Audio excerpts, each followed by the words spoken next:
कई दुख दिया पीघा अड़िया हन वो असा दुख दे झूठे झलने हन असा रो रो हाल सुनामना वो इथा कई दे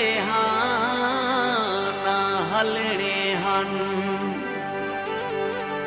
साडे शौक दे पखड़ू आज तोणी वो ना आए हन जेड़े वलने हन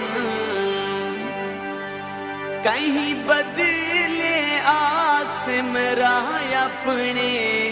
असा अज तई रस्ते मलने हाँ।